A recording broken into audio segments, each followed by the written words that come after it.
Good afternoon. Good afternoon sir. ये अलग है। PN junction diode. So why diode? दो कनेक्शन। किसको दो कनेक्शन होते हैं? पीएन जंक्शन को दो कनेक्शन होते हैं। सो ये पी और ये एन साइड रीजन। सो अभी जंक्शन एस्टैब्लिश हो चुका है, तो सीधा ही फाइनल सिचुएशन में बनाऊंगा।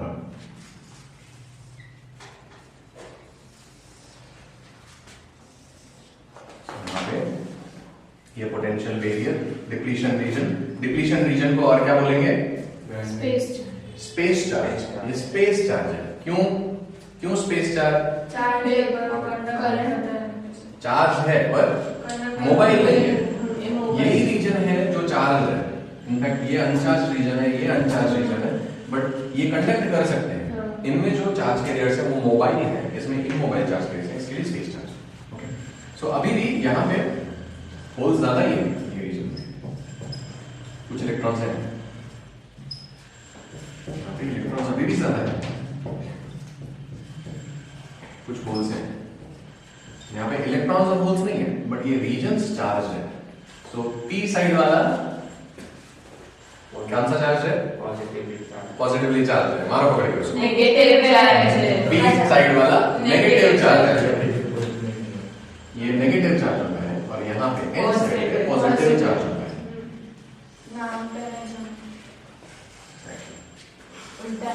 और यहाँ पे कनेक्शन पॉइंट्स, तो ये डायोड। ओके, और ये इसका symbol.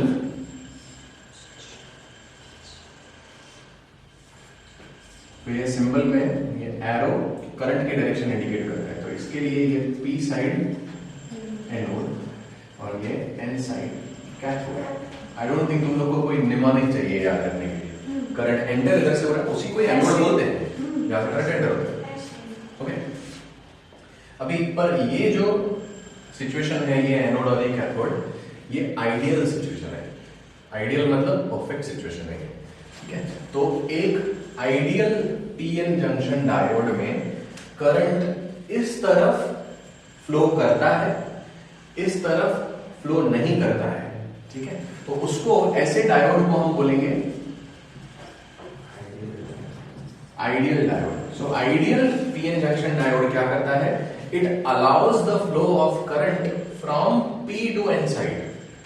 It allows the flow of current, मतलब रेजिस्टेंस कुछ नहीं।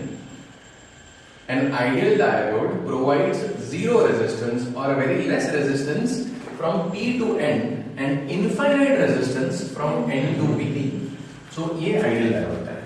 So I maximum from P to N, I zero from N to P. ये ideal diode की conditions है।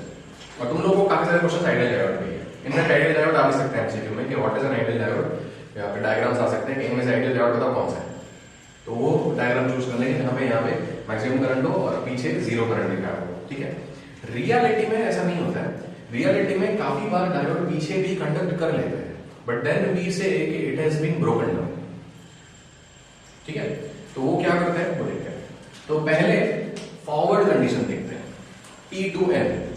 सो आज हम लोग पढ़ने वाले हैं जब भी हम लोग एक्सटर्नल एनर्जी देंगे इन पीएन जंक्शन डायोड्स को, बैटरी लगा के, और बैटरी में थोड़ा बहुत टेम्परेचर चेंजेस वगैरह करते रहेंगे, ठीक है। सो अभी बैटरी नहीं लगा हुआ है, तो अभी यहाँ पे ये चार्ज कैरियर्स फ्रीली घूम रहे हैं, बीच में एक इलेक्ट्रिक फील्ड सेट है फ्रॉम एन टू पी, एक इलेक्ट्रिक फील्ड सेट है। सो इसको इंट्रिंसिक इलेक्ट्रिक फील्ड बोलते हैं। ये इंट्रिंसिक इलेक्ट्रिक फील्ड है। इंट्रिंसिक इलेक्ट्रिक फील्ड की वजह से और चार्जेस नहीं जाने वाले, क्योंकि ये बनी ही तब जब सफिशिएंट चार्जेस ट्रांसफर हो गए और ये रुक गया, ट्रांसफर ऑफ चार्जेस रुक गया। So intrinsic electric field does not promote the transfer of charges, और वो जा रही है N to P, बराबर। So ये इंट्रिंसिक इलेक्ट्रिक फील्ड। अभी हम लोग positive side P side battery के पॉजिटिव टर्मिनल से एंड एन साइड बैटरी के नेगेटिव टर्मिनल से कनेक्ट करने वाले हैं। ये पॉजिटिव टर्मिनल है, ये नेगेटिव टर्मिनल है, और ये बैटरी का टर्मिनल वोल्टेज V2। इस अरेंजमेंट को बोलते हैं फॉरवर्ड बायस। व्हाट्स अ बायस? बायस मतलब क्या? डिस्क्रिमिनेट करना बायस है। पार्शियलिटी तो वो थोड़ा लेमन टर्म है पार्शियलिटी से, तो बायस जैसे पार्शियलिटी करना। बट वैसे बायस करना मतलब किसी को सपोर्ट करना होता है, तुम किसी चीज को सपोर्ट कर रहे हो, ठीक है? So that is called biasing. So यहाँ पे you are favouring something, what you are favouring we will see, और नाम है forward biases. So what you are favouring we will see, but we are favouring something which is forward. क्या forward है हम लोग देखें, ये करने से क्या होगा, ये करने से इफेक्ट क्या होगा। अच्छा यहाँ पे ना ये वेरिएबल वोल्टेज वाले बैटरी है, ये वेरिएबल का सिंबल है। तो रियल में कैसे बनाएंगे ऐसा?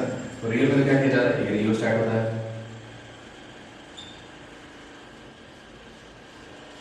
और यहाँ पे बैटरी होती है।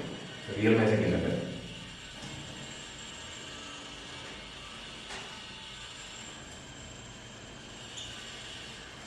जैसे हमारे जो पंखे के जो रेगुलेटर्स हैं, इनके अंदर ऐसा ही होता है। तो जब भी अपन रेगुलेटर्स को टर्न कर रहे हैं, सो 5 से 4 पे गए, तो 5 से 4 पे जाने में हम लोग ऐसे स्लाइड हो गए, तो रेजिस्टेंस बढ़ाते जा रहे हैं हम लोग, ठीक है? तो ये क्या होगा, इससे हम वोल्टेज चेंज कर रहे हैं इस तरीके से, ठीक है? तो बैटरी का सप्लाई भी है, बट हम इसको चेंज करके यहाँ पे अलग अलग वोल्टेजेस ऑब्टेन करने वाले हैं, और हम ये करेंगे, ठीक है? तो अभी जब भी अपन लोग ने थोड़ा सा वोल्टेज दिया है, बहुत ज्यादा वोल्टेज नहीं दिया, थोड़ा सा वोल्टेज दिया है, तो क्या हुआ है, तो यहां से करंट ऐसे फ्लो हुआ,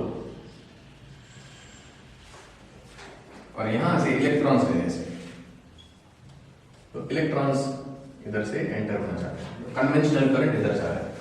कन्वेंशनल करंट मतलब पॉजिटिव चार्जेस थोड़ी ना जाते हैं, तो हो क्या रहा है, इधर से इलेक्ट्रॉन्स निकल रहे हैं, इधर से इलेक्ट्रॉन्स निकले, इधर इलेक्ट्रॉन्स जा रहे हैं, ठीक है?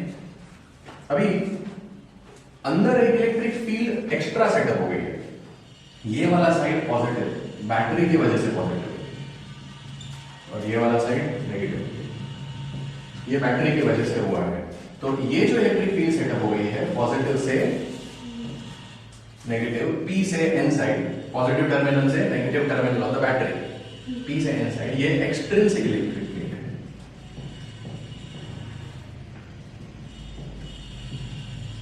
और दिख रहा है यहाँ पे ये इंट्रिंसिक के ऑपोजिट डायरेक्शन में, ठीक है? अच्छा, ये इंट्रिंसिक इलेक्ट्रिक फील्ड पूरे रीजन में नहीं है, क्योंकि इलेक्ट्रिक फील्ड का एक स्टार्टिंग पॉइंट होता है और एक एंडिंग पॉइंट होता है। Starts from a positive charge, ends on a negative charge. तो इंट्रिंसिक इलेक्ट्रिक फील्ड सिर्फ हमारे डिप्लीशन रीजन में है, extrinsic electric field through out है पूरे में। अभी इसकी वजह से क्या होगा, कुछ इलेक्ट्रॉन्स इधर से टूट के इधर आ जाएंगे, यहां पे कंप्लीटेड बॉन्ड्स हैं ये रीजन में, डिप्लीशन रीजन में। सो डिप्लीशन रीजन की कंडीशन ऐसी है, होल के अंदर इलेक्ट्रॉन है। सच होल के अंदर इलेक्ट्रॉन का मतलब ये हुआ कि कोवेलेंट बॉन्ड में इलेक्ट्रॉन फिट है, भरा हुआ है। बट ये इलेक्ट्रिक फील्ड क्या कर रही है, इस इलेक्ट्रॉन को अपनी तरफ खींचती है, तो कुछ इलेक्ट्रॉन्स निकल आते हैं यहां से, ऐसे कुछ इलेक्ट्रॉन्स इधर से निकल गए, तो कुछ इलेक्ट्रॉन्स इधर से निकल गए, मतलब होल्स बन गए, है क्या? और सेम ये इलेक्ट्रॉन्स इधर सप्लाई हो गए, सो ये रीजन में कुछ फ्री इलेक्ट्रॉन्स आ भी जाते हैं, तो डिप्लीशन रीजन कम हो गया, पोटेंशियल बेरियर डिक्रीज कर दिया। तो हम लोग जब भी फॉरवर्ड बायसिंग करते हैं तो पोटेंशियल बैरियर की विड्थ को हम कम कर देते हैं। ये करने से क्या होगा, ये करने से अभी ये इलेक्ट्रॉन्स को इधर आना इजी हो जाएगा। पहले इन इलेक्ट्रॉन्स को इतनी एनर्जी चाहिए, बट अभी हमने ये रीजन को कम कर दिया, अब इन इलेक्ट्रॉन को उतनी ज्यादा एनर्जी नहीं चाहिए। So forward biasing supports what? Supports forward motion of the charge carriers. So यहाँ पे बायस क्या हो रहा है, क्या सपोर्ट कर रहे हैं हम? Forward motion of the charge carrier support कर रहे हैं, जहां चार्ज जाना चाहता है हम उसको सपोर्ट कर रहे हैं। सो फॉरवर्ड बायस इसके लिए बोलते हैं इसको, क्लियर है? सो फॉरवर्ड बायस में क्या क्या होगा? फॉरवर्ड बायस में P साइड को positive side of the battery, positive terminal से कनेक्ट करेंगे, N साइड को नेगेटिव टर्मिनल से कनेक्ट करेंगे और डिप्लीशन रीजन की विड्थ कम हो जाएगी। सो डिप्लीशन रीजन डिमिनिशेस, डिमिनिशेस मतलब साइज छोटी होते जा रहा है, डिप्लीशन रीजन डिमिनिश होता जाएगा। क्लियर? अब देखो एक और इधर फिनोमेनन हो रहा है, ये देखो इलेक्ट्रॉन्स इधर, इलेक्ट्रॉन्स यहां से यहां पुश हो रहे हैं। कहां पुश हो रहे हैं इलेक्ट्रॉन? यहां पुश हो रहे हैं, इस तरफ पुश हो रहे हैं। कौन सी साइड? जंक्शन की तरफ। जंक्शन की तरफ। बट जंक्शन की तरफ इधर से जा सकता है ना इलेक्ट्रॉन। इलेक्ट्रॉन एन से पी साइड जा रहा है, इलेक्ट्रॉन को फेवर किया जा रहा है एन से पी साइड जाना, और होल्स को फेवर किया जा रहा है पी से एन साइड जाना। सो होल्स को फेवर किया जा रहा है, ये क्या बात है? मतलब ये फ्री इलेक्ट्रॉन्स तो आ ही रहे हैं, दूसरे जो बॉन्ड के अंदर भी जो इलेक्ट्रॉन्स है ना, उनको भी इधर खींचा जा रहा है। सो इलेक्ट्रॉन्स कहां धक्का मारे जा रहे हैं? जहां पे वो कम है, जहां पे पी साइड है, इधर बहुत होल्स है, पी साइड पे होल्स का कंसंट्रेशन बहुत ज्यादा है। So what are the majority carriers at P side? Holes. What are the minority carriers at p side? Free electrons. So p side majority charge carriers, holes, minority charge carriers, free electrons.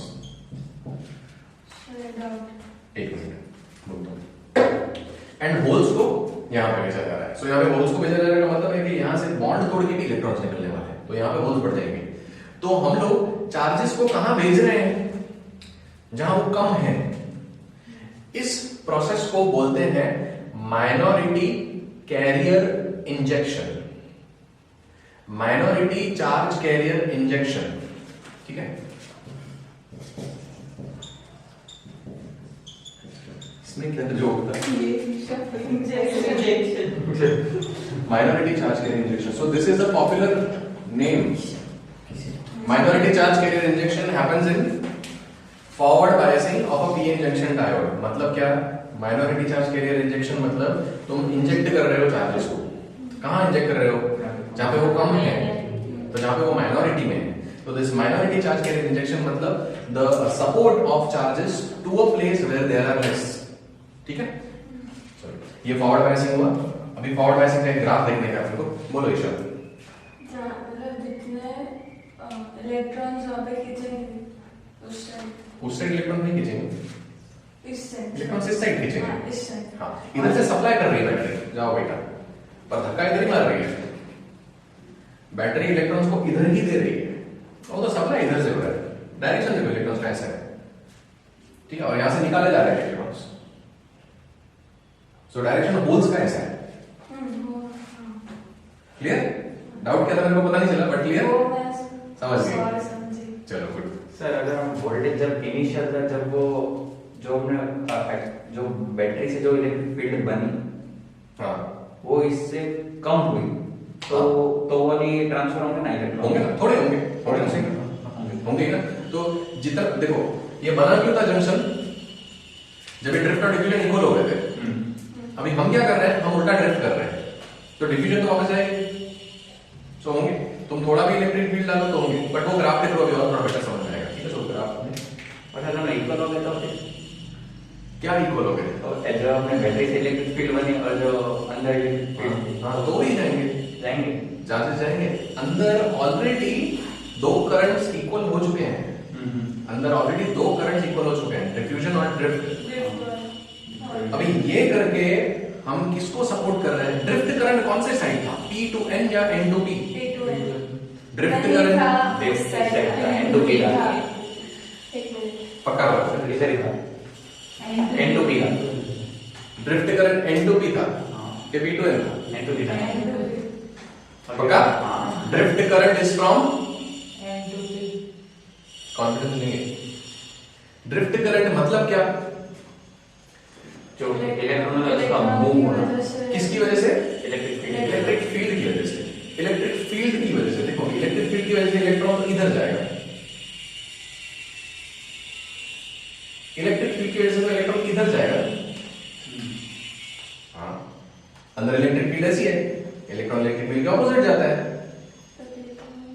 तो electric field तो इधर ही जाएगा। अभी बताना electric field इधर है तो electric field इधर कैसे हुआ? इलेक्ट्रिक फील्ड इधर ही है, बट इलेक्ट्रॉन इलेक्ट्रिक फील्ड के उल्टा जाता है। हाँ सो इलेक्ट्रिक फील्ड इधर है, इलेक्ट्रॉन कहाँ जाएगा? ऐसे इधर। करंट किधर हुआ? ऐसे N to B, श्योर और नॉट? श्योर। ड्रिफ्ट करंट में ड्रिफ्ट करंट की डायरेक्शन क्या होती है? N to B। Diffusion current की डायरेक्शन क्या होती है? P to N होती है। तो फॉरवर्ड बायस कौन सी डायरेक्शन में करंट दे रहा है? P to N या N to B? P to N। So forward bias किसको सपोर्ट कर रहा है? डिफ्यूजन को सपोर्ट कर रहा है। So forward bias, what is it biased to? It is biased to diffusion. So forward bias increases diffusion. और diffusion कहां से कहां होता है? P to N। N to P होता है। मैं diffusion करंट नहीं पूछ रहा हूं, कोई भी चीज का diffusion कहां से कहां होता है? हायर कॉन्सेंट्रेशन से लोअर कॉन्सेंट्रेशन, मतलब कम जगह पे। तो वो माइनॉरिटी चार्ज कैरियर इंजेक्शन और ये चीज सिमिलर है, ठीक है। डिफ्यूजन को सपोर्ट कर रहा है, मतलब कम जगह पे भेज रहा है, जहां पे वो कम है, मतलब माइनॉरिटी चार्ज कैरियर इंजेक्शन। सो ये माइनॉरिटी चार्ज कैरियर इंजेक्शन चालू हो जाता है, ठीक है। सो इसका ग्राफ भी समझेंगे। सर इससे रेजिस्टेंस का कुछ बता सकते हैं? रेजिस्टेंस का आप बता सकते हैं, वो ग्राफ से समझ में आएगा। मिटा देता हूं, ये डायग्राम रहने देते हैं, डायग्राम काम आएगा।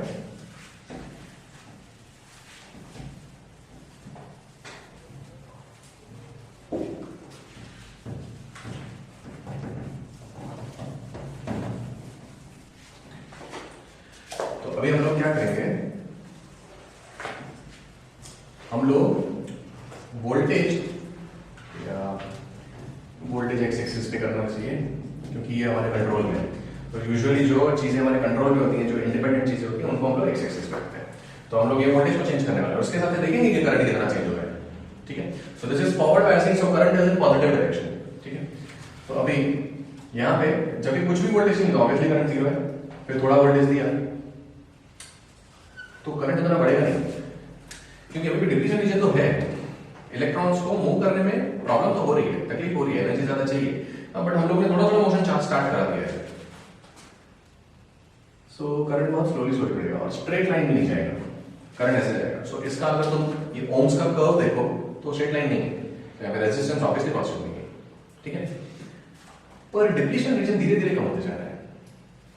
ये डिप्लीशन रीजन जो है, इसका पोटेंशियल बैरियर सिलिकॉन के लिए होता है 0.7 वोल्ट। तो सिलिकॉन में ये पोटेंशियल डिफरेंस, और सिलिकॉन दिस इज 0.7 वोल्ट। अब 0.7 वोल्ट तक अगर तुमने इंक्रीज कर दिया, मतलब ये रीजन खत्म हो गया। खत्म हो गया क्या? रीजन खत्म हो गया, मतलब बीच में ऐसी कोई जगह नहीं बची जहां पे चार्ज कैरियर्स नहीं है। ये पूरी जगह चार्ज कैरियर्स से भर चुकी है। जब तुम वोल्टेज बढ़ाते जाओगे स्लोली स्लोली स्लोली स्लोली, तो एक voltage for silicon this voltage is 0.7 volt, for germanium this voltage is 0.3 volt. तो जब ये सिलिकॉन में फॉरवर्ड बायसिंग में तुम 0.7 वोल्ट या उससे ज्यादा सप्लाई कर दो, तो चार्ज का जो डिप्लीशन रीजन, जहां से चार्ज गायब हो चुके थे, वो रीजन खत्म, मतलब वहां पे चार्जेस वापस भर गए, तो तभी करंट सडनली बढ़ जाता है, ठीक है। तो ये जो वोल्टेज है फॉरवर्ड बायस में, जहां पे करंट बहुत रैपिडली बढ़ना चालू हुआ, this is called cut in voltage या नी वोल्टेज।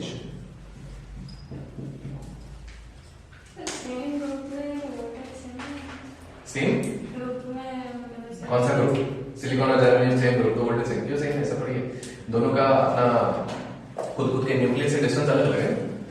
जो सिलिकॉन के जो 4 इलेक्ट्रॉन है और जो जर्मेनियम के 4 इलेक्ट्रॉन्स है, वो दोनों का डिस्टेंस डिफरेंट है, पर सेंटर में चार्जेस भी डिफरेंट है बेसिकली, ठीक है। तो अगर तुम इलेक्ट्रोस्टैटिक्स की बात करो तो Q/R² के हिसाब से तो चार्ज बड़ा है और डिस्टेंस भी बड़ा है, ठीक है। सो ओवर अट्रैक्शन कम होता है। तो जो हेवियर एटम्स होते हैं ना, उनके आउटर मोस्ट इलेक्ट्रॉन्स को निकालना थोड़ा ज्यादा इजी रहता है। क्वेश्चन था पर इस पे वोल्टेज कौन सा वोल्टेज? ये वोल्टेज 0.7 है 0.3। दोनों ग्रुप सेम रहेगा कौन सा? जो good as clear word out exam में भी है, अगर आता है तो फिर अच्छे से कर लो। First question. चलो ठीक है, फॉरवर्ड बायसिंग क्लियर। सो फॉरवर्ड बायसिंग में एक्सटर्नल इलेक्ट्रिक फील्ड स्ट्रांग होती जाएगी तो इंटरनल इलेक्ट्रिक फील्ड वीक होती जाएगी। इंटरनल इलेक्ट्रिक फील्ड कांस्टेंट नहीं रहने वाली। इंटरनल इलेक्ट्रिक फील्ड बनी है पोटेंशियल बैरियर की वजह से। अगर पोटेंशियल बैरियर ही जा रहा है तो ये वीक होती जाएगी। और एक पॉइंट पे, कौन से पॉइंट पे? कितने पॉइंट पे? ये पॉइंट पे। अच्छा, ये तो हमें वोल्टेज पता है, इसमें से इलेक्ट्रिक फील्ड निकाल सकते हैं। V equals to ED, वो फॉर्मूला से इलेक्ट्रिक फील्ड मिल जाएगी। सो E equals to V by D। सो यहाँ पे electric field, intrinsic electric field ये V by D, वैसे माइनस का है बट सिर्फ मैग्नीट्यूड निकाल रहे हैं। तो जैसे कि अपन सिलिकॉन का एग्जांपल ले लें, ये होता है 0.7 वोल्ट। और सिलिकॉन का जो डिप्लीशन बैरियर है, पीएन जंक्शन अगर सिलिकॉन में बना दो तो डिप्लीशन बैरियर 0.5 माइक्रोमीटर के आसपास है। ठीक है, 0.1 to 0.5 माइक्रोमीटर। मैं 0.1 माइक्रोमीटर लेता हूँ। So 0.1 micron है 10 raised to -6, so 10 raised to 7 into 10 raised to 6, so 7 into 10 raised to 6 Newton पर coulomb. 7 into 10 raised to 6 Newton पर कूलम मतलब 70 लाख न्यूटन पर कूलम जितना इधर पोटेंशियल बैरियर बन चुका है। और अगर अपन उतना सप्लाई कर देंगे, उतना अगर इलेक्ट्रिक फील्ड सप्लाई कर देंगे तो फिर पोटेंशियल बैरियर ब्रेक हो जाएगा, पोटेंशियल बैरियर नहीं बचेगा। उतना फिजिकली कैसे अप्लाई? ये बहुत अच्छा है, इतनी ज्यादा थोड़ी है ये बहुत कम है। देखो तुमको ना इलेक्ट्रिक फील्ड के टर्म्स में नहीं देखेगा, तुमको वोल्टेज के टर्म्स में देखेगा। वोल्टेज कितना निकल रहा है? 0.7 वोल्ट क्या? मतलब वो जो एक जो बैटरी होती है उसके इसकी 1.2 1.5 वोल्ट की बैटरी जाती है, सो ये तो उसका डबल। ठीक है, so you should think in terms of energy मोर, चीजें ज्यादा समझ में।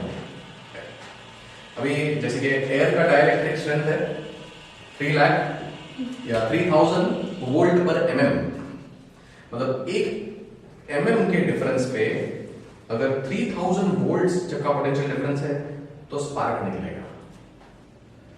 ठीक है, तो 3000 वोल्ट होना बहुत ज्यादा है। अब ये तो उससे बहुत कम है 0.7 वोल्ट। ठीक है, वो मैं तुमको दिखाता रहता हूँ। वो एक मेरा जो टेजर है, वो टेजर में 3000 वोल्ट से ज्यादा हो जाता है। वो तो 2 लाख वोल्ट का है। ठीक है, तूने देखा है? ये तुम लोग देख चुके हो ना? टेजर नहीं देखा मैंने। ठीक है, दिखाऊंगा डायरेक्ट ब्रेकडाउन पे दिखाऊंगा। फिर से गुड आफ्टरनून। तो कल फॉरवर्ड बायस देखा था हमने। फॉरवर्ड बायस किसको बायस है, किसको बायस कर रहा है? किसको सपोर्ट कर रहा है? डिफ्यूजन को सपोर्ट कर रहा है। So forward bias is bias towards diffusion, so supports diffusion. Diffusion में होने की वजह से डिफ्यूजन कहाँ जाता है? इलेक्ट्रॉन्स पी साइड जाते हैं और होल्स एन साइड जाते हैं। तो डिफ्यूजन की वजह से चार्जेस वहां जाएंगे जहां पे वो कम है। इसको क्या बोलते हैं? माइनॉरिटी।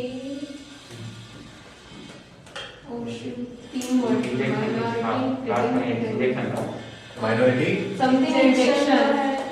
लास्ट वर्ड इंजेक्शन है, first word minority charge injection. तो जहां पे माइनॉरिटी चार्जेस है वहां पे फेज चार्जेस को। ठीक है, तो ये फॉरवर्ड बायस में होने की वजह से डिप्लीशन रीजन की साइज कम हो जाती है। और जब डिप्लीशन रीजन की साइज एकदम कम हो गई उस टाइम पे चार्जेस बहुत ज्यादा ही फ्लो करने लग जाते हैं। तो वो वोल्टेज को बोलते हैं cut in voltage, knee voltage. Yes, cut in voltage या नी वोल्टेज। ठीक है, घुटना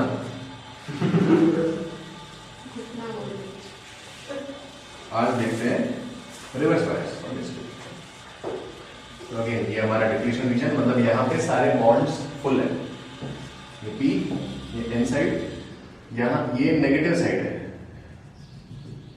ये पॉजिटिव साइड हो चुका है, ये अभी भी न्यूट्रल है। ठीक है, तो यहाँ पे अंदर इलेक्ट्रिक फील्ड इंटरनल या इंट्रिंसिक इलेक्ट्रिक फील्ड AEI है।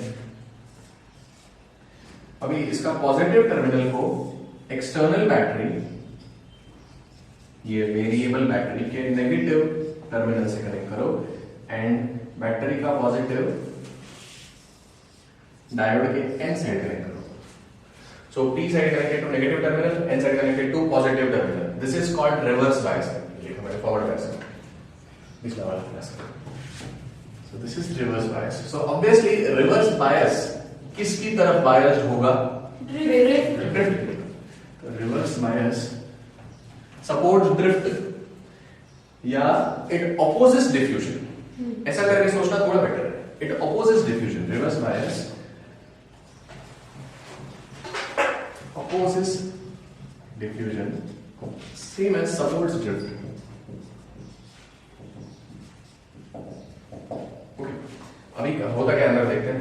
तो यहां से सच में इलेक्ट्रॉन जा रहा है. इधर होल्स बहुत सारे हैं, कुछ इलेक्ट्रॉन्स पहले से घूम रहे हैं, इधर इलेक्ट्रॉन्स बहुत सारे हैं, कुछ होल्स हैं. सो यहां से इलेक्ट्रॉन सप्लाई हो रहे हैं. ये वाला साइड नेगेटिव, ये वाला साइड पॉजिटिव. तो ये एक एक्सटर्नल इलेक्ट्रिक फील्ड इस तरह. तो अभी एक्सटर्नल इलेक्ट्रिक फील्ड और internal electric field same direction में है. तो क्या हो जाएगा, ब्रिज स्ट्रॉन्गर होती जाएगी, बढ़ती जाएगी. इंटरनल इलेक्ट्रिक फील्ड स्ट्रॉन्गर होती जाएगी. तो और दूसरा तो इधर इलेक्ट्रॉन एंटर हुआ तो इलेक्ट्रॉन एंटर होगा, रिकम्बाइन हो जाएगा. तो ये रिकम्बाइन हो जाएगा, मतलब हो गया. यहां से जो फ्री इलेक्ट्रॉन से निकलते जा रहे हैं, सो इस साइड से फ्री इलेक्ट्रॉन्स कम होते जा रहे हैं, यहां से होल्स कम होते जा रहे हैं क्योंकि रिकॉम्बिनेशन होते जा रहे हैं. तो ये हमारा डिप्लीशन रीजन स्ट्रॉन्ग होता जाएगा. सो डिप्लीशन रीजन बढ़ता भी जाएगा. सो डिप्लीशन रीजन बढ़ रहा है, मतलब चार्जेस और फ्री चार्ज कैरियर्स और चले जा रहे हैं.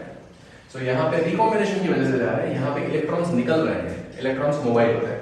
सो इलेक्ट्रॉन्स के निकलने की वजह से यहाँ पे इलेक्ट्रॉन की डेंसिटी कम हो जाएगी, यहाँ पे होल्स की डेंसिटी कम हो जाएगी. सो तुम जितना वोल्टेज देते हो, जितना स्ट्रांगली वोल्टेज देते जाओ, चार्ज कैरियर्स और कम होते जाएंगे, उतना डिप्लीशन रीजन बढ़ता जाएगा. तो जितना तुम वोल्टेज सप्लाई कर रहे हो उतना करंट फ्लो नहीं हो रहा. The higher the voltage you supply, the more resistance is to the flow of charges. समझ में आ रहा है? जितना ज्यादा वोल्टेज, जितना हाई वोल्टेज दोगे उतना ही चार्ज कैरियर्स कम होते जाएंगे. चार्ज कैरियर्स कम होते जाएंगे. तो मतलब जो बचे कुछ चार्ज है, पूरा करंट कैरी करने का रिस्पांसिबिलिटी उनका आ गया, है ना. नंबर डेंसिटी कम हो गई, नंबर डेंसिटी कम हो जाएगी तो रेजिस्टेंस बढ़ जाएगा. नंबर डेंसिटी कम, rho equals to m upon n e square tau. Rho m upon n e square tau. Number density कम हो जाएगी, चार्ज कैरियर्स निकल जाएंगे, तो रेजिस्टेंस बढ़ जाएगा, रेजिस्टिविटी बढ़ जाएगी मटेरियल की. तो वो वजह से ज्यादा वोल्टेज देने पे करंट नहीं बढ़ता, ओम्स लॉ फॉलो ही नहीं हो रहा है. ठीक है. एंड ऑल्सो ये उल्टे डायरेक्शन में, तो इसमें करंट जो होगा भी ना वो नेगेटिव होएगा. तो इसके लिए इसका जो ग्राफ है वो थर्ड क्वाड्रेंट में बनाएंगे हम लोग. तो ये जगह ऑक्यूपाई हो चुकी है, यहाँ पे ग्राफ नहीं बन सकता, यहाँ पे भी नहीं बन सकता. ठीक है. तो मैं इसको थोड़ा इसको हटाने पड़ेगा, ये हटा देता हूँ. सर बोलो. अगर इसमें मैं बैटरी हटा रहा हूँ फिलहाल. ठीक है, एक मिनट टेस्ट लो, जोर से डाउट बोलो. सर इसमें सपोज हमने वोल्टेज इतना अप्लाई कर दिया कि जो पूरा जो रीजन है डिप्लीशन वो पूरा कंप्लीट हो गया, और फिर हम बैटरी हटा दें तो फिर वो वापस इनिशियल कंडीशन में चला जाएगा. ये बोलता है कि इधर बैटरी निकाल दो, जैसे मैंने अभी निकाल दी, तो ये डिप्लीशन रीजन वापस जितना इनिशियल था उतना ही हो जाएगा. सर ऐसा क्यों? बट वो तो फिर बॉन्ड में तो आ गए ना. नहीं, यहाँ पे क्या हो गया ना, इधर से इलेक्ट्रॉन्स निकले हैं, इधर इलेक्ट्रॉन्स आए हैं. ठीक है. तो ओवरऑल तो अभी भी ये न्यूट्रल ही है. पर सर वो तो आ चुके हैं. हाँ, पर है इस मटेरियल के अंदर ही. मटेरियल के अंदर है सर. वो देखो, अभी देखो, ये ड्रिफ्ट को सपोर्ट कर रहा है. इसका मतलब डिफ्यूजन कम हो गया, बराबर. डिफ्यूजन से ज्यादा ड्रिफ्ट हो रहा है. इसका मतलब क्या हो गया कि अभी ये साइड पे इलेक्ट्रॉन डेंसिटी बढ़ने लग गई, पी साइड पे, है ना. पी साइड पे इलेक्ट्रॉन डेंसिटी बढ़ने लग गई, एन साइड पे कम हो गई. एन साइड पे इलेक्ट्रॉन डेंसिटी कम हो गई, मतलब ऐसे पॉजिटिव डेंसिटी बढ़ने लग गई है. बराबर है, क्लियर एकदम. तो इसकी वजह से ये इंट्रिंसिक इलेक्ट्रिक फील्ड स्ट्रांग हो गई है. क्लियर. कौन सपोर्ट कर रहा है इसको? बैटरी सपोर्ट कर रही है. ठीक है. अब तुम बैटरी काट दो. तो इसको जो सपोर्ट मिल रहा था वो तो गया ना, हाँ, हो गया। इसको जो सपोर्ट मिल रहा था वो गया, तो अभी इलेक्ट्रिक फील्ड वापस रिड्यूस होने की कोशिश करेगी। और इलेक्ट्रॉन्स क्या करेंगे? इलेक्ट्रॉन्स इलेक्ट्रिक फील्ड के ऑपोजिट है ना, इलेक्ट्रॉन्स इधर आ जाएंगे, और वो वापस डिफ्यूजन को वो करेंगे। समझ रहे हो? इलेक्ट्रॉन्स इलेक्ट्रिक फील्ड के ऑपोजिट फ्लो करते हैं, हाँ। तो यहाँ पे जो इलेक्ट्रॉन्स आ चुके वो फ्लो करके इस साइड आ जाएंगे। कहाँ जाएंगे? Majority side. तो इलेक्ट्रॉन चार्ज मेजॉरिटी, बट इसको मेजॉरिटी चार्ज कैरियर इंजेक्शन बोलते नहीं है, ऐसा नाम गिवन नहीं है। तो रिवर्स बायस में मेजॉरिटी चार्ज कैरियर इंजेक्शन हो रहा है, ऐसा नहीं बोलना है, ठीक है। फॉरवर्ड बायस में माइनॉरिटी चार्ज कैरियर इंजेक्शन होता है, ठीक है। दोनों ही केसेस में तुम हटा दो तो इनिशियल सिचुएशन रिस्टोर हो जाती है, ठीक है। अब देखो, अभी और थोड़ा समझ रहे हैं। अभी यहाँ पे हम लोग क्या कर रहे हैं, वोल्टेज बढ़ाते जाएंगे नेगेटिव साइड, तो इसके लिए यहाँ पे बनाएंगे थर्ड पॉइंट में, तो नेगेटिव साइड वोल्टेज बढ़ाते जाओ, पर करंट नहीं बढ़ता है। तो करंट इतना काफी टाइम तक ऐसे, ये तो मैं दिखाने के लिए थोड़ा दूर बढ़ा रहा हूँ कि करंट कांस्टेंट ही कांस्टेंट है, कांस्टेंट ही कांस्टेंट, मतलब बहुत कम है। ये करंट माइक्रो एम्पियर्स में होता है। जो फॉरवर्ड बायस का जो करंट था वो मिली एम्पियर्स में होता है, मतलब 1000 टाइम्स आता है। तो करंट इंक्रीज नहीं हो रहा, इंक्रीज नहीं हो रहा, इंक्रीज नहीं हो रहा। कब तक इंक्रीज नहीं होगा? सैचुरेशन करंट, रिवर्स सैचुरेशन बोलते हैं इसको।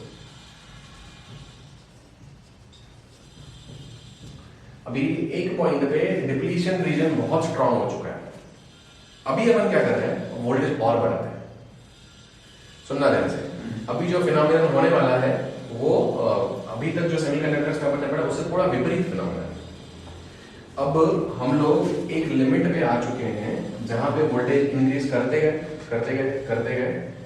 करंट नहीं बढ़ रहा है, क्योंकि हम जितना इंक्रीज कर रहे हैं उतना ही हम यहाँ पे इलेक्ट्रॉन सप्लाई कर रहे हैं, तो हम सारे बॉन्ड्स को भर देते हैं। तो क्या फ्री होल्स बचे? फ्री होल्स से मतलब होल्स बचे नहीं, और यहाँ से इलेक्ट्रॉन्स को निकाल दिया हमने, तो फ्री इलेक्ट्रॉन्स बचे नहीं, तो कंडक्ट कौन करेगा? हम इलेक्ट्रिक फील्ड तो दे रहे हैं पर एन कम हो चुका है। प्रॉब्लम वो है, प्रॉब्लम ये नहीं है कि तुमने इलेक्ट्रिक फील्ड नहीं दी है, प्रॉब्लम ये नहीं है कि तुमको धक्का नहीं मिल रहा है, चार्जेस को धक्का तो मिल रहा है पर चार्जेस ही कम है। पहले 100 थे, हमने ऐसे किया कि हमने सबको अपनी बेंच पे बिठा दिया। पहले तुम सब लोग घूम रहे हो तो तुम सबको रिवर्स बायस मिल रहा है, ऐसे मिल रहा है, तो ये तुम इधर बैठ गए, तुम इधर बैठ गए, तो तुम सब हो तो सही बट तुम फ्री नहीं हो, तुम बीच में नहीं हो। मेरा तो इधर धक्का चालू ही है, मैं अर्षिता को पहले धक्का देता था, तुम सब लोग को भी मैं धक्का तो मार रहा हूँ, पर कोई है नहीं धक्का खाने के लिए, वैसे खाली खाली धक्का मार। अभी पर ये देखना है कि ये तुम पॉजिटिव आयंस हो, ये भी वायर है, ठीक है। तो मैं ऐसे उंगली से ऐसे धक्का नहीं दे रहा हूँ, मैं ओवरऑल वोल्टेज ऐसे करके धक्का दे रहा हूँ, तो अभी भी तुमको धक्का लग रहा है, पर तुम अपने अपने आयंस के साथ बैठे हो तो तुम निकलोगे कैसे? पर अगर मेरा धक्का इतना स्ट्रांग हो जाए कि बेंचेस तोड़ के निकल जाओ सीरियसली होता है। रिवर्स बायस में there is practically no current till a certain point, till the voltage does not start breaking the bonds.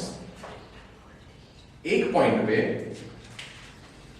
ये जो नेगेटिव वोल्टेज है जिसने चार्जेस को अपने अपने बॉन्ड्स में बिठा दिया, वो बॉन्ड्स के अंदर ही इलेक्ट्रॉन्स को इतना ज्यादा एनर्जी दे रहा है कि इलेक्ट्रॉन्स अब बॉन्ड तोड़ के निकल जाएंगे।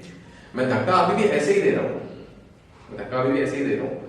फॉरवर्ड बायस में मैं ऐसे धक्का दूंगा, फॉरवर्ड बायस में मैं तुम लोग को इधर लेके आऊंगा फ्री करके, तुम्हारे पॉजिटिव आयन से बाहर, तो तुम ज्यादा मूव कर सकोगे, इजीली मूव कर सकोगे। रिवर्स बायस में धक्का ऐसा है, मतलब रिवर्स बायस में सब लोग को अपन अपने अपने बॉन्ड्स में बिठा रहे हैं, बट एक पॉइंट के बाद अगर बहुत ज्यादा ही फोर्स लगाने लग जाओ तो वो तोड़ के निकल जाएगा, ठीक है। उसको बोलते हैं रिवर्स ब्रेकडाउन वोल्टेज।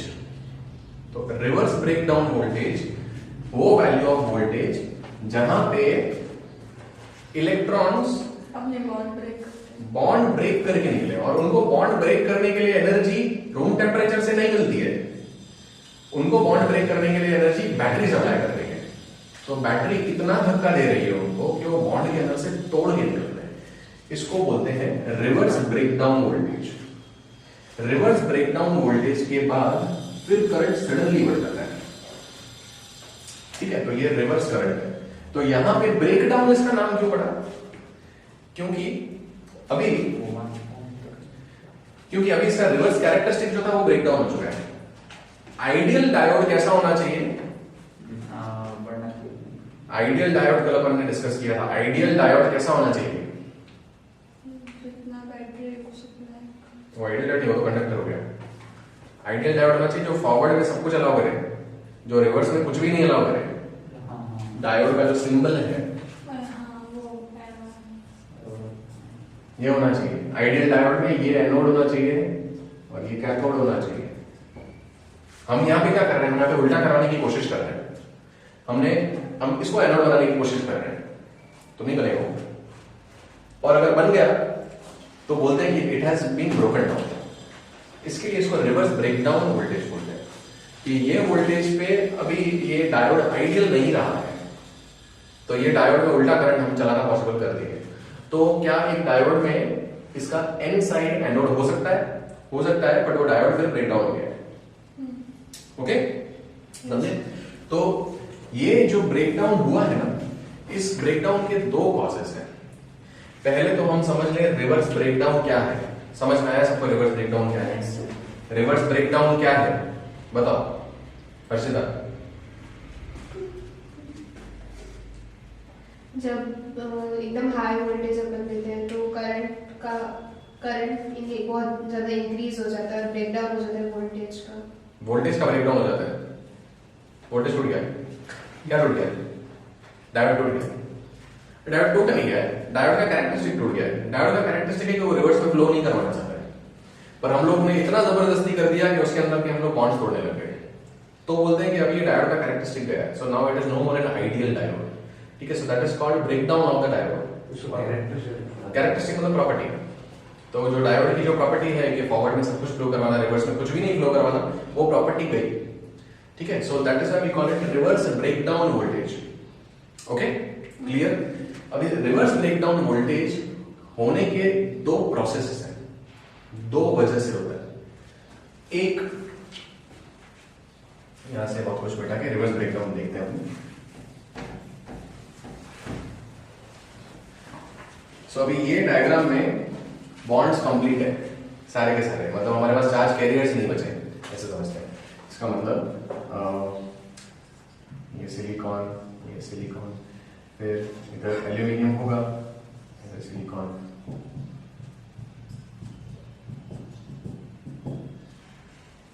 इधर सिलिकॉन।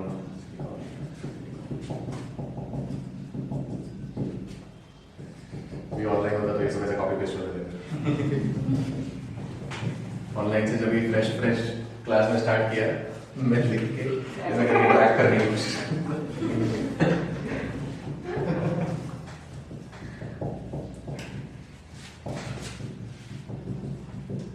और बीच बीच में फॉस्फोरस।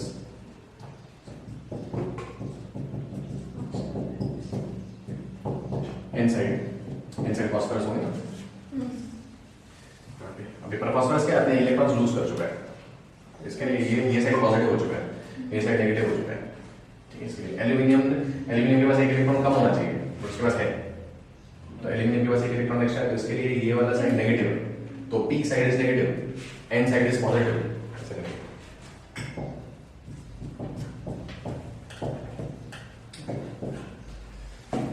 अभी ये कंडीशन है, मतलब अभी होल्स और फ्री इलेक्ट्रॉन्स किधर भी नहीं है।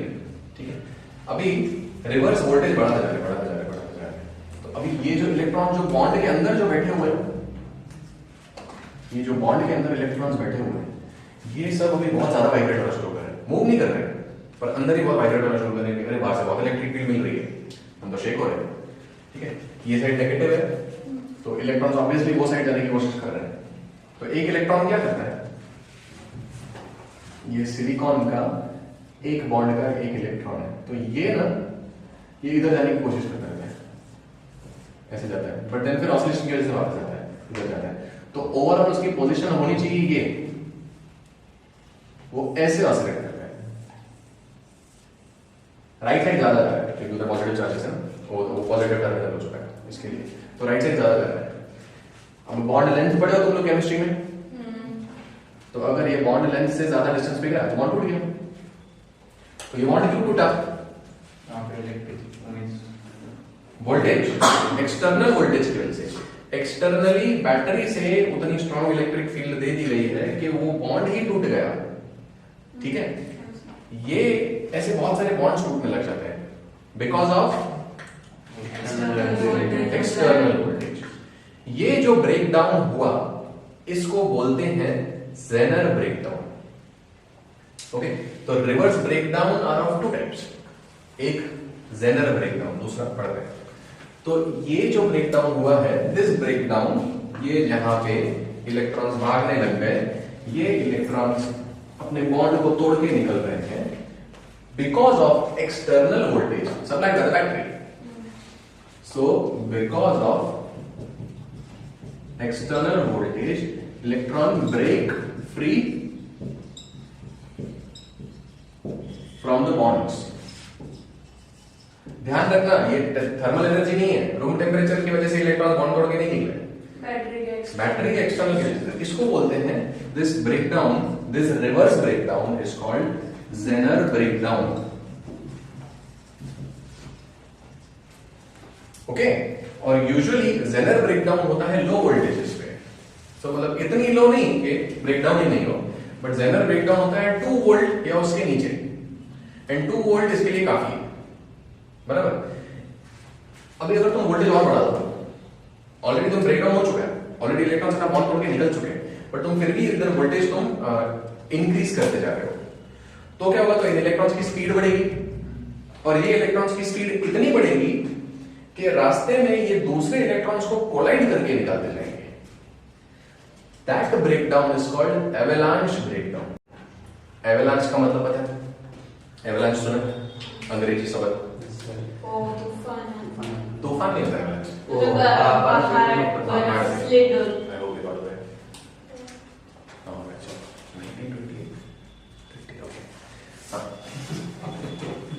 हाँ, सो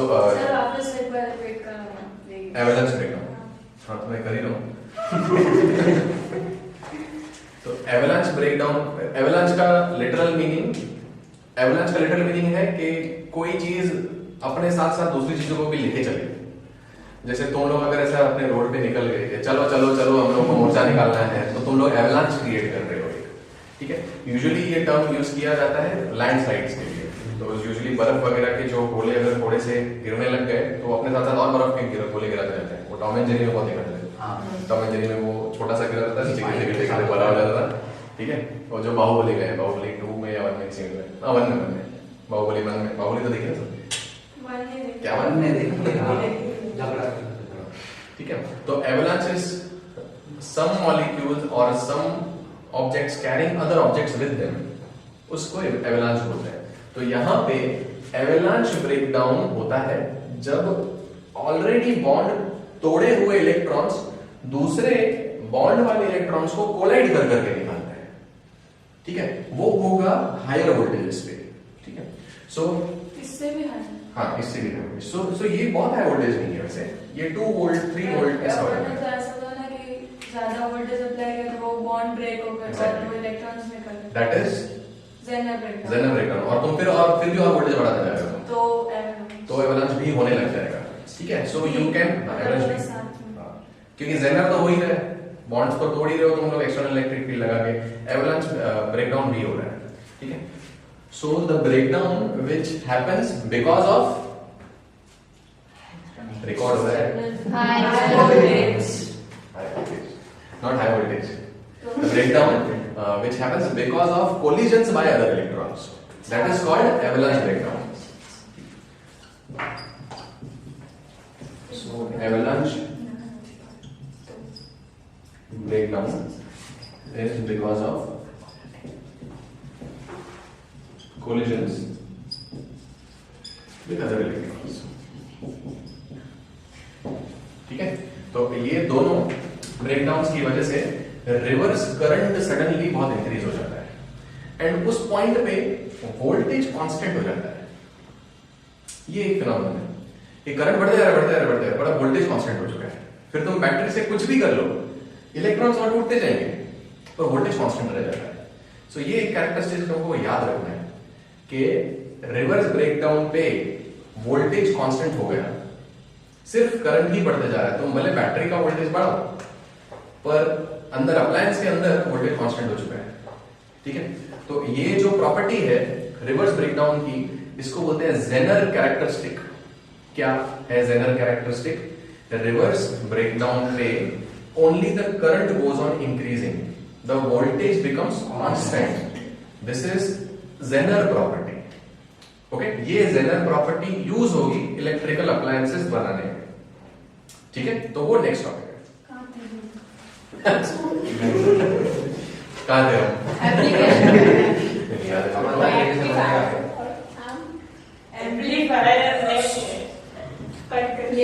पीएन जंक्शन डायोड का डायरेक्ट एप्लीकेशन, जो उसके सीधा सीधा कैरेक्टरिस्टिक में से ही समझ में आ जाना चाहिए, वो है रेक्टिफायर। रेक्टिफायर अभी कैसा है कि हम लोग के पास घर में बहुत सारे अप्लायंसेस हैं, इंक्लूडिंग अवर टेलीफोन्स, जो अंदर बैटरी यूज करते हैं, मतलब जो डायरेक्ट करंट यूज करते हैं। पर हम लोग को घरों में सप्लाइड तो है ऑल्टरनेटिंग करंट, तो डायरेक्ट करंट का अप्लायंस ऑल्टरनेटिंग करंट में नहीं डाल सकते हैं, ठीक है। डाल सकते हो, नहीं डालना चाहिए, ठीक है। तो अपन को कुछ चाहिए ऐसा सिस्टम जो अल्टरनेटिंग करंट को डायरेक्ट करंट में कन्वर्ट करे। उस प्रोसेस को बोलते हैं rectification. So rectification is the process of converting AC into DC, converting alternating current to direct current. Sir तो हो क्या जाएगा अगर rectification conversion of AC to DC क्या हो जाएगा? ट्राई करो घर में। मैंने किया है, बहुत किया क्या हुआ है। था? जब बचपन में, जब मेरे को इलेक्ट्रिसिटी इतनी सब नहीं थी, मतलब 9th में भी 9th 10th स्टैंडर्ड में, तभी मैंने किया था। वो सॉलिनॉइड था, 9th 10th स्टैंडर्ड था सॉलिनॉइड। तो सॉलिनॉइड में से मैग्नेट बनाने का मेरे को शौक हुआ था, तो मैंने किया था।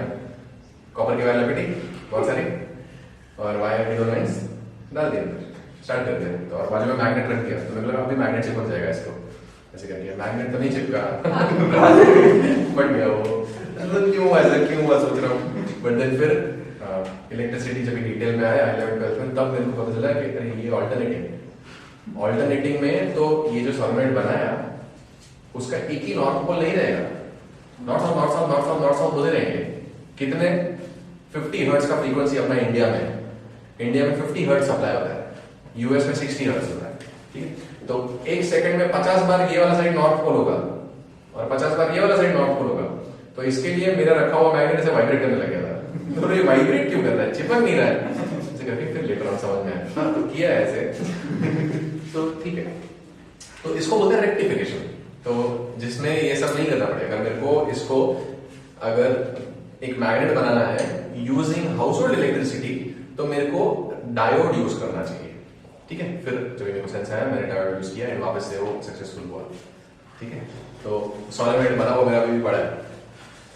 तो ये पीएन जंक्शन डायोड का हम लोग फॉरवर्ड कैरेक्टरिस्टिक, हम लोग आइडियल कैरेक्टरिस्टिक यूज कर रहे हैं। तो करना क्या है, हमारा एम क्या है? डीसी करंट चाहिए हमको। डीसी करंट चाहिए मतलब हमको एक पॉजिटिव और एक नेगेटिव टर्मिनल चाहिए। कहां से? एसी में से। तो एसी के लिए सिंपली ये सिंबल रख सकते हो, या बुक्स वगैरह ये सिंबल है अल्टरनेटिंग वोल्टेज का, या बुक्स वगैरह ये पूरा सिंबल यूज करते हैं ट्रांसफार्मर का, ठीक है। तो मैं भी कर लेता हूं ये। तो ये ट्रांसफार्मर में अल्टरनेटिंग करंट आ रहा है, हमको अल्टरनेटिंग करंट नहीं चाहिए, हमको डायरेक्ट करंट चाहिए। तो इसका ये सर्किट है, ओके। अभी यहां पे एक पीएन जंक्शन डायोड लगा दो, तो ये इनपुट वोल्टेज और यहां पे जो है उसको आउटपुट वोल्टेज लिखेंगे।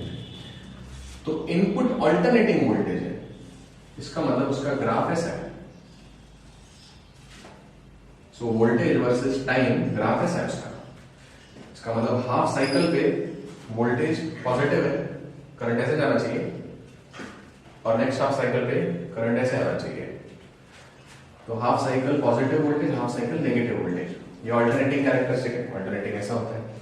पर हमने डायोड लगा दिया अभी, तो diode half cycle forward bias है, अलाउ करेगा। Next half cycle reverse bias है, अलाउ नहीं करेगा फ्लो, ठीक है। तो ये इनपुट वोल्टेज डायोड के पहले आउटपुट वोल्टेज ऐसी मिलेगी, half cycle allowed, next half cycle not allowed, फिर हाफ साइकिल अलाउड, फिर नॉट अलाउड। तो अभी इसमें करंट सिर्फ फॉरवर्ड फ्लो करेगा। तो हमको जो अप्लायंस चलाना है, जो हमारा जो डीसी अप्लायंस है, वो यहाँ पे लगा देंगे। तो ये रेजिस्टेंस है, जैसे कि कोई बल्ब हो गया, तो हमारा एक बल्ब है जो डीसी बल्ब है और हमको इसी से चलाना है, तो वायर में हम डायोड कनेक्ट कर सकते हैं। ये डायोड मिलते हैं बाजार में 5-5, 10-10 रुपए के, फिर तुमको जो जितना रेजिस्टेंस के हिसाब से चाहिए, ठीक है, तो तुम इसको कर सकते हो, तुम लोग घर पे ट्राई कर सकते हो। ये बहुत सिंपल सी चीज है, ठीक है। तो ये जो मिला है इधर, ये जो टर्मिनल वोल्टेज मिला है, तो ये डायरेक्ट वोल्टेज हो चुका है अभी। सो डायरेक्ट का मतलब एक ही डायरेक्शन में हो चुका है। अभी इसमें से करंट सिर्फ ऐसे ही फ्लो करेगा। सो हम यहाँ पे देख रहे हैं कि half cycle used, half cycle wasted, half cycle used, half cycle wasted, ठीक है। अगेन ये आइडियल डायोड मान रहे हैं लोग कि रिवर्स में कुछ भी करंट फ्लो नहीं कर देगा, ठीक है। तो इसको जब भी हम यूज करेंगे, हम लोग जब पीएन जंक्शन डायोड को रेक्टिफायर की तरह यूज करेंगे, तो हमको उस वोल्टेज जो है, मैक्सिमम वोल्टेज ब्रेकडाउन वोल्टेज से कम होना चाहिए, नहीं तो रिवर्स में ब्रेकडाउन हो जाएगा, वो नहीं चाहते हम। तो इसका maximum supply voltage, supply maximum voltage should be less than breakdown voltage, okay, simple, ठीक है। तो यहां पे हाफ वेव ही यूज हो रही है, इसलिए एक PN junction diode, single PN junction diode used for rectification is called a half wave rectifier, ठीक है। So that is why ये arrangement, this arrangement is called half wave rectifier।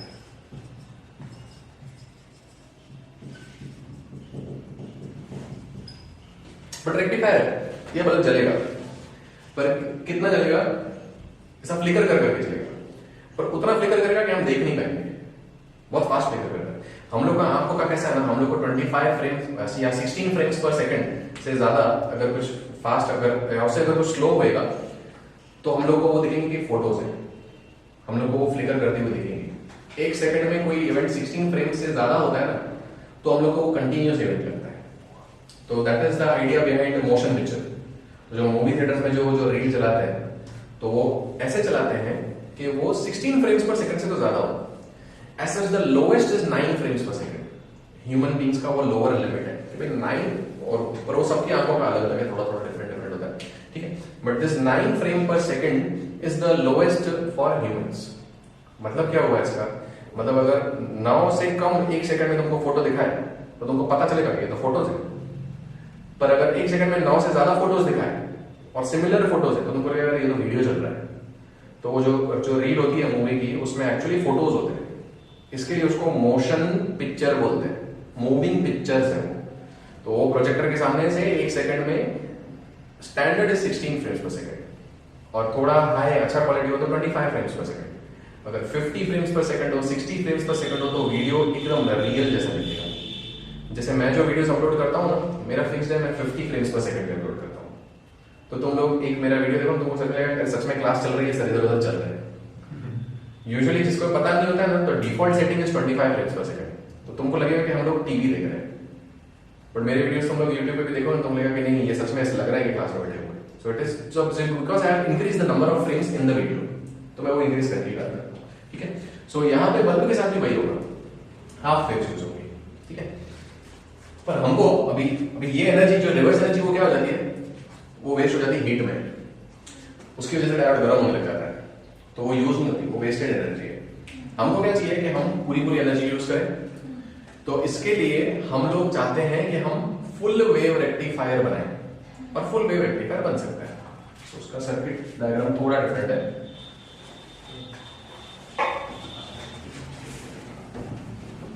Full wave rectifier चाहिए, 2 parallel में PN junction diodes लगाओ, ठीक है। अभी तो दोनों को अलाउ करेगा, तो एसी हो गया, नहीं एसी हो जाएगा ना। तो देखो ये ऐसे भी अलाउ करेगा करंट, और ये ऐसे भी अलाउ करेगा करंट, पर ये एक्चुअली दोनों को अलाउ नहीं करेगा। क्योंकि अगर ये ऐसे जाने दे रहा करंट, तो ये रिवर्स बायस है, और अगर ऐसे जाने दे रहा तो ये रिवर्स बायस है। तो क्या कहता है, तो अप्लायंस हमें कनेक्ट ही नहीं करने का, अप्लायंस कनेक्ट करने का इसके बाद करेंगे, ठीक है। तो इसके बाद हमारा रेजिस्टेंस कनेक्टेड होगा और उसका दूसरा एंड जाता है हर्षिता, ये कनेक्टेड नहीं है, उसका दूसरा एंड जाता है इधर, ठीक है। सो यहाँ पे हमको हमारा आउटपुट वोल्टेज मिलने वाला है। सो देखते हैं कैसे है ये आउटपुट वोल्टेज है। सो देखिए क्या हो रहा है। So this is diode number 1, this is diode number 2, both are connected parallel to each other.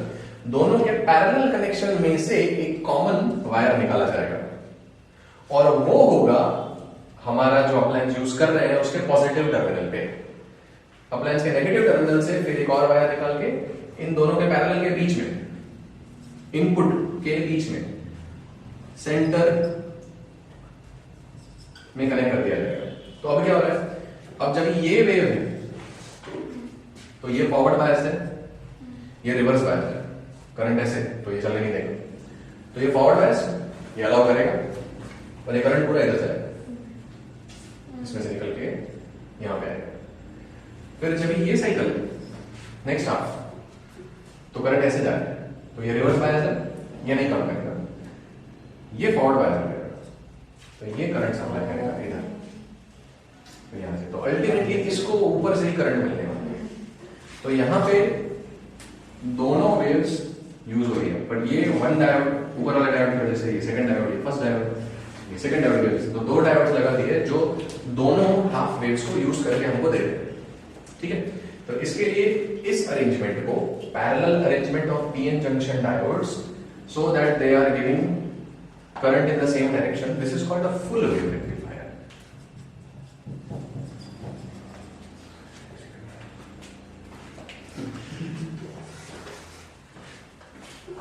बीच में से काटना पड़ेगा ठीक है। तो ये फुल वेव रेक्टिफायर है। तो फुल वेव रेक्टिफायर का कनेक्शन इस तरीके का है कि भाई जो इसकी जो एग्जिट वायर है वो यहाँ पे इनपुट के बीच में सेंटर पे लगनी चाहिए तो काम करेगा। इसीलिए this is also called centre tap diode, just because they both have to be connected between their parallel connections. तो जो आउटपुट का जो नेगेटिव वाला साइड है वो बिटवीन द पैरेलल वाला कनेक्शंस है। अच्छा, ये उल्टे भी काम करेंगे, तुम इसको ऐसे लगा दो तो भी चलेगा, तुमको फिर इसको भी ऐसे लगाने का, तुम अगर इसको ऐसे लगाते हो तो फर्स्ट हाफ साइकिल में ये काम कर रहा है, सेकंड हाफ साइकिल में ये काम करेगा, ठीक है। सो ऐसे दोनों को, ये साइड फेसिंग है, ये कंपल्सरी नहीं है, ठीक है। सो ये फुल वेव रेक्टिफायर है। अब ये फुल वेव रेक्टिफायर भी पर दे ऐसे ही रहा है, तो ये voltage is unidirectional voltage but steady नहीं है, तो चले। हमारे अप्लायंसेस को स्टेडी वोल्टेज की जरूरत नहीं है, बट ये है कि अनस्टेडी वोल्टेज से वो खराब जल्दी हो जाएंगे, ठीक है। So this output voltage obtained with the help of full wave rectifier is still unsteady voltage. इसका वैल्यू कांस्टेंट नहीं है, तो इसका वैल्यू कांस्टेंट भी किया जा सकता है एक कैपेसिटर यूज करके, ठीक है। तो ये मिटा रहा हूं, हाँ बोलो ईशा, वीडियो देख रहा। The purpose is that. तो अभी ये जो भी फुल वेव रेक्टिफायर था इसको ऐसा एक बॉक्स में मैं बस करूंगा, अभी मैं वापस से वो बनाने जा रहा हूं।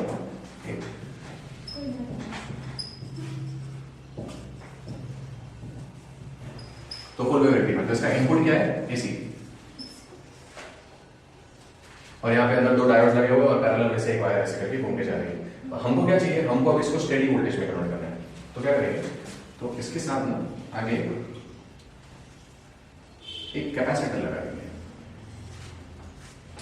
अब ये कैपेसिटर क्या करेंगे, तो अभी ये वोल्टेज इनपुट वोल्टेज ऐसी है, ओके, यहां पे वोल्टेज ऐसी है, output of full wave rectifier, तो फुल्ली रेक्टिफाइड वोल्टेज ऐसी है, ठीक है। अभी ये जो कैपेसिटर है, देखो हमको अप्लायंस जो को यूज करना है वो यहां लगाना है, इसको बोलेंगे RL, लोड रेजिस्टेंस। ये सब लोड है, तो घर पे से जब भी इलेक्ट्रिसिटी का जब चेकिंग होता है तो देखते हैं कि लोड कितना है, सो बाय लोड दे मीन कि कौन सा अप्लायंस कितना कितना यूज कर रहा है, तो यूज कितना हो रहा है रेजिस्टेंस, उसको लोड रेजिस्टेंस बोलते हैं, मतलब ये जो हमको चाहिए, ठीक है। तो अभी ये लोड रेजिस्टेंस को वोल्टेज चाहिए सपोज इतना, सो फुल मैक्सिमम वोल्टेज नहीं चाहिए, ये बड़ा डायग्राम बनाता हूं। सो इसको इतना वोल्टेज चाहिए लोड रेजिस्टेंस को, ठीक है।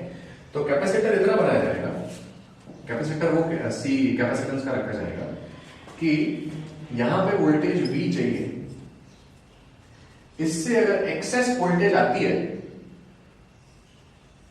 तो वो कैपेसिटर में फ्लो करने लग जाता है करंट चार्ज, तो ये पॉजिटिव चार्ज और ये नेगेटिवली चार्ज होते जाता है, ठीक है। अगर V से एक्स्ट्रा वोल्टेज आ रही है तो इधर का फाइनली जो आउटपुट मिलेगा, देखो ये ऊपर का रीजन मिलेगा ही नहीं, जब नीचे हो गई, जब V से कम वोल्टेज हो गई तब ये सप्लाई करने लग जाता है, तब ये यहां से सप्लाई करने लग जाएगा।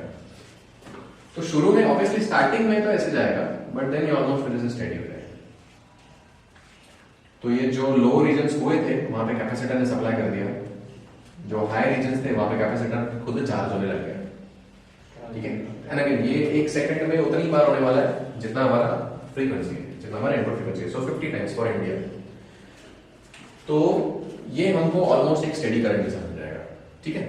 सो ये full wave rectifier use in combination with a capacitor, इसको टैंक सर्किट भी बोलते हैं, टैंक सर्किट, ओके। ये फुल वेव रेक्टिफायर का यूज है, क्लियर है, समझ में आया सब कुछ? ऑलमोस्ट। हाँ, क्या पूछ रहा है बोलो? ऑलमोस्ट। सोचो कहां बैठ कर रही हो, सोचो। ये मिटा रहा हूं, क्या नहीं समझ में आया बोलो? मतलब वो कंडीशन में वापस बताओ कि जो वोल्टेज अपन मतलब जैसे वहां से आ रहा था एसी से, तो हमने सप्लाई एसी से देखो, अंडरस्टूड। देखो ये जो कैपेसिटेंस है ना, इसका voltage V equals to Q by C, इस तरीके से देखो, इसका voltage V equals to Q by C। अब जब चार्ज कम हो गया इस पे जब चार्ज कम हो गया तो इसको चाहिए, ठीक है, तो ये चार्ज हो जाएगा, पर ये और ये पैरेलल में है, तो इनको वोल्टेज सेम रखना पड़ेगा, ठीक है। सो इसका जो कैरेक्टरिस्टिक्स वोल्टेज है वही लोड रेजिस्टेंस को मिलने वाला है। अगर उसे एक्सेस मिल जाता है तो ये चार्ज होने के लिए वो यूज कर लेगा, बट ये अपना वोल्टेज भी रखेगा। अगर कम मिलेगा तो फिर ये सप्लाई करने लग जाएगा, ऐसे, ठीक है। सो because of sort of parallel connection ये दोनों अपना वोल्टेज सेम रखने होते हैं, ओके। तो इसके लिए एक स्टेडी करंट मिल जाता है।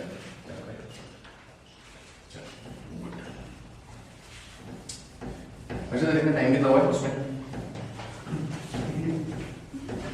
नहीं जाना चाहूंगी,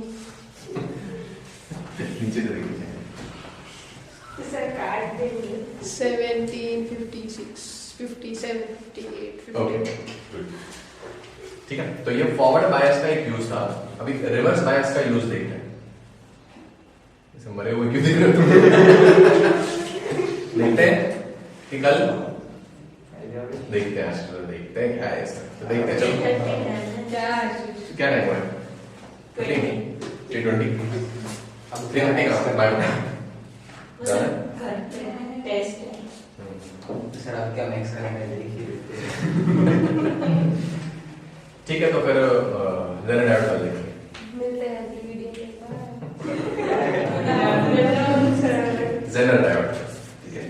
तो जेनर डायोड ऑब्वियसली नाम से ही पता चल रहा है कि ये रिवर्स बायस में काम करने वाला है।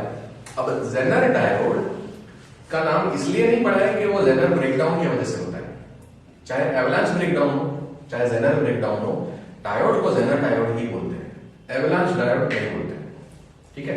So zener diode specifically the name should be reverse bias diode, ठीक है, बट जेनर डायोड नाम दे दिया गया क्योंकि ये जेनर डायोड है, डिस्कवर किया।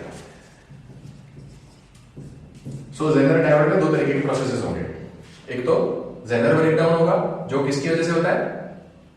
वेलोसिटी ज्यादा हो, मतलब वोल्टेज ज्यादा हो, तो क्या होगा? वोल्टेज ज्यादा होने से वो ज्यादा अपने बॉन्ड में से इलेक्ट्रॉन्स बॉन्ड ब्रेक होता है। बॉन्ड ब्रेक होता है। तो Zener breakdown is because of breaking of bonds because of voltage. ठीक है, तो अभी और एवलांच हाई ज्यादा और ज्यादा वोल्टेज हो तो क्या कोलाइड होगा। Collisions होंगे। तो इलेक्ट्रॉन के कोलिजन्स बढ़ जाएंगे और इलेक्ट्रॉन्स अपने साथ साथ दूसरे इलेक्ट्रॉन्स को और तोड़ते हुए चलेंगे, तो वो एवलांच ब्रेकडाउन है। यूजुअली ऐसा बोला जाता है कि 4 वोल्ट से कम हो तो जेनर ब्रेकडाउन होता है, और 6 वोल्ट के ऊपर हो तो एवलांच ब्रेकडाउन होता है। ये रूल नहीं है, बट यूजुअली टेक्स्ट बुक में अगर आंसर है, तुम्हारे एमसीक्यूज वगैरह आ सकते हैं, तो this is a rule of thumb, अंगूठे का rule. So rule of thumb का मतलब जनरल थिंग है, ये स्पेसिफिक रूल नहीं है कि 3.5 वोल्ट पे हुआ तो जेनर ही होगा, नहीं, 3.5 वोल्ट पे भी एवलांच मिल सकता है, बट यूजुअली वी से कि 4 वोल्ट से कम होगा तो जेनर ब्रेकडाउन, एंड 6 वोल्ट के ऊपर होगा तो avalanche breakdown. 4 to 6 mixture. So 4 to 6 there will be a lot of bonds breaking and there will be a lot of collisions also. 6 volt के ऊपर collisions बहुत हो रहे हैं, उसकी वजह से bonds बहुत टूट रहे हैं। 4 वोल्ट के नीचे bonds बहुत टूट रहे हैं, collisions उतने नहीं हो रहे हैं। ठीक है, so both of them happen in a Zener diode. अब Zener diode है अपना ये pn junction diode, बट जब इसको ड्रॉ करते हैं तो ये p साइड और n साइड में ये इसको z का सिंबल दे दिया जाता है ऐसे। ठीक है, सो ये ऐसा z को रिप्रेजेंट करने के लिए, सो जेनर डायोड जब बनाएंगे तो ये सिंबल लगता है।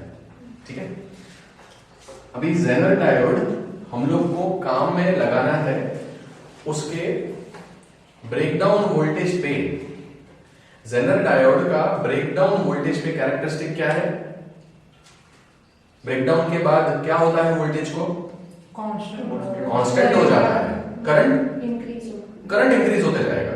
सो करंट की वैल्यू बहुत वेरिएबल हो जाती है, बट वोल्टेज कांस्टेंट होता है। तो ये जो प्रॉपर्टी है कि voltage at reverse breakdown becomes constant, इस प्रॉपर्टी को हम लोग यूज करके हम लोग दूसरी चीजों का वोल्टेज रेगुलेट कर सकते हैं। जैसे हम लोग का हाउस होल्ड जो सप्लाई आ रहा है वो फ्लक्चुएशंस बहुत होते हैं। ठीक है, तुम लोगों ने देखा बहुत फ्लिकर करके लाइट्स, तो वो फ्लक्चुएशंस नहीं हो उस वजह से हम कुछ स्टेबलाइजर नाम के डिवाइसेस लगाते हैं। सुना है स्टेबलाइजर? कि आजकल तो एयर कंडीशनर जो हमारा रेफ्रिजरेटर है वो इतने एडवांस हो गए कि उनके अंदर इनबिल्ट स्टेबलाइजर्स होते हैं। वो पुराने में अलग से लगा रहा था, सर्विसेज में भी आते हैं। तो वो ये 3 लाइट वाला होता था। 3 लाइट वाला स्टेबलाइजर लाइट बंद कर दो तो स्टेबलाइजर नहीं है, ऐसा कुछ नहीं है। ठीक है, सो वो स्टेबलाइजर के अंदर जेनर डायोड्स होते हैं। तो वो स्टेबलाइजर क्या किया जाता है, तुम्हारा जो अप्लायंस है जिसको तुमको चाहिए कि वोल्टेज फ्लक्चुएट नहीं हो, हमेशा क्यों चाहते हैं वोल्टेज फ्लक्चुएट नहीं हो? क्या हो जाएगा वोल्टेज फ्लक्चुएट होगा तो खराब हो जाएगा, डैमेज हो जाएगा। तो अप्लायंस डैमेज हो सकता है बिकॉज ऑफ वेरिएबल वोल्टेज, क्योंकि हम लोग को सप्लाई कांस्टेंट नहीं है। उसके लिए हम लोग चाहते हैं कि वोल्टेज कांस्टेंट रहे, उसके लिए हम ये जेनर डायोड का प्रॉपर्टी यूज करते हैं, रिवर्स ब्रेकडाउन। तो हम लोग को जेनर डायोड को पैरेलल में कनेक्ट कर देने का, ये हमारा सप्लाई है, यहां से सप्लाई आ रहा है, और ये हमारा अप्लायंस है। सो ये है लोड रेजिस्टेंस जिसका हम वोल्टेज रेगुलेट करना चाहते हैं। अभी सपोज इसका वोल्टेज हम लोग रखना चाहते हैं V वोल्ट, हम लोग नहीं चाहते कि V से एक्सीड हो जाए, तो V से एक्सीड होगा तो अप्लायंस डैमेज हो सकता है। तो इसके पैरेलल में हम लोग जेनर डायोड लगा देंगे। सो मैं 2 डायग्राम्स बना रहा हूं, बताना कौन सा सही है।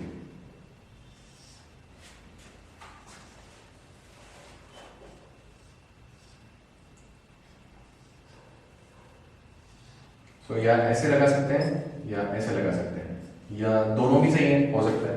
कैसे लगाना चाहिए? जेनर डायोड को हम लोग को वोल्टेज रेगुलेट करने के लिए यूज करना है, सो वोल्टेज स्टेबलाइज करने के लिए यूज करना है, इसीलिए उन अप्लायंसेस को स्टेबलाइजर्स बोला जाता है। So they stabilise the voltage of an appliance. But then कैसा कनेक्शन होना चाहिए था? ऐसा कैसा?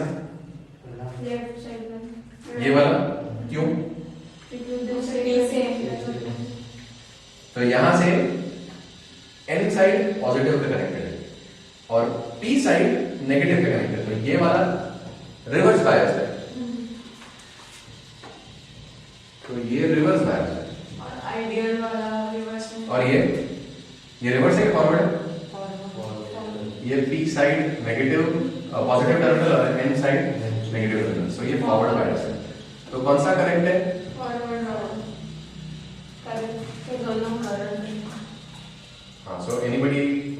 डिफर? दोनों करेक्ट हो सकते हैं। दोनों करेक्ट हो सकते हैं। जेनर डायोड कब काम करता है? रिवर्स बायस में काम करता है। क्यों? वो रिवर्स ब्रेकडाउन वोल्टेज को कांस्टेंट रखेगा। जेनर डायोड रिवर्स वोल्टेज, ये करेक्ट है। जब भी तुम एन साइड को पॉजिटिव टर्मिनल, पी साइड को नेगेटिव टर्मिनल से कनेक्ट करोगे तो ये करेक्ट है। ये जेनर डायोड की तरह काम करेगा, ये जेनर डायोड की तरह काम नहीं करेगा।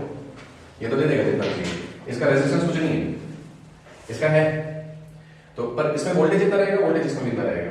क्यों? क्योंकि पैरेलल में कनेक्टेड है, पैरेलल में वोल्टेज सेम रहने वाला है। और इसको कौन सी वोल्टेज देनी पड़ेगी? रिवर्स ब्रेकडाउन या उससे ज्यादा दो, वो वोल्टेज देनी पड़ेगी। सो जेनर डायोड वो हिसाब से सिलेक्ट करना है कि हमको जो हमारा वोल्टेज जो अप्लायंस है उसमें वोल्टेज कितनी रखनी है, वो वोल्टेज वाला, वो रिवर्स ब्रेकडाउन वोल्टेज वाला जेनर डायोड इधर लगाना है। क्योंकि अगर उससे कम हुआ तो उसमें से कुछ करंट फ्लो नहीं होगा, तो वो काम का नहीं है। So zener diode works in reverse mode, in reverse bias mode only. So ये गलत है, फॉरवर्ड बायस नहीं। ओके, तो अब बताओ जेनर डायोड में अब एनोड कौन सा हुआ? एन साइड या P side?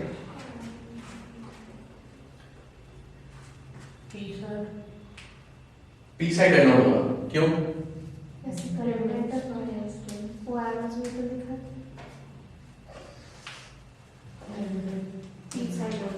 P side anode होगा। क्या होता है एनोड? कैसे पता लगाता है? वैसे लिखा होगा। जैसे इंटर करंट एंटर किधर से हो रहा है इसमें हमारे जेनर डायोड में करंट एंटर कहां से हो रहा है? एन साइड एन साइड से हो रहा है। वो से सही जा रहा है, ऐसे उसकी हंसी में आंसर से। करंट एंटर कहां से हो रहा है? एन से। तो ये एनोड कौन सा हुआ? ये एनोड हुआ। ये कैथोड हुआ।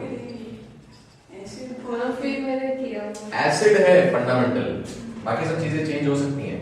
तो क्या ये आइडियल डायोड हुआ? नहीं हुआ, क्योंकि आइडियल डायोड में एरो की जो डायरेक्शन है वो करंट की डायरेक्शन में है। सो जेनर डायोड जब हम यूज कर रहे हैं तो हम नहीं बोलेंगे कि आइडियल डायोड है। इनफैक्ट हम लोग ऐसा डायोड बना रहे हैं जो काम ही रिवर्स में करेगा। ठीक है, क्यों ऐसा डायोड बना रहे हैं हम लोग? क्योंकि रिवर्स में वोल्टेज कांस्टेंट हो जाता है, हमको वो प्रॉपर्टी चाहिए। ठीक है, तो यूजुअली जब रिवर्स बायस में हम लोग ऐसा डायोड ही बनाए तो हम लोग को अंदर इंप्योरिटीज उस तरह से रखनी पड़ेगी कि डैमेज नहीं हो। मतलब हमको बहुत सारी इंप्योरिटीज डालनी पड़ेगी। बहुत सारी इंप्योरिटीज डाल के हम क्या करेंगे? हम चार्ज कैरियर्स बहुत ज्यादा बढ़ा देंगे। तो जब चार्ज कैरियर्स बहुत ज्यादा होंगे तो रेजिस्टेंस कम होगा। नंबर डेंसिटी बहुत ज्यादा है तो रेजिस्टेंस कम रहने वाला है। ठीक है, अगर हम लोग ने हाई रेजिस्टेंस रखा तो रिवर्स ब्रेकडाउन जल्दी हो जाएगा, तो ये डैमेज हो सकता है। ठीक है, तो इस केस में जो करंट जो चलता है ना वो 10 to 100 मिली एम्पियर्स में चलता है। And 10 to 100 milli amperes is a good current. ठीक है, तो बड़े बड़े जो हमारे अप्लायंसेस हैं वो इतना करंट यूज करते हैं। सो ये माइक्रो एम्पियर्स में नहीं है। बट जब तुम रिवर्स बायस की कैरेक्टरिस्टिक्स वाला डायग्राम बना रहे हो तो उसमें ये नीचे वाला माइक्रो एम्पियर्स में लिखोगे। बट जब जेनर डायोड एक्सप्लेन कर रहे हो तो ये जो करंट होगा ये मिली एम्पियर्स में होने वाला है, क्योंकि फंक्शन ही वो तब कर रहा है। ठीक है, so zener diode is voltage regulator और in layman terms voltage stabiliser. Okay, clear एकदम? Yes, sir.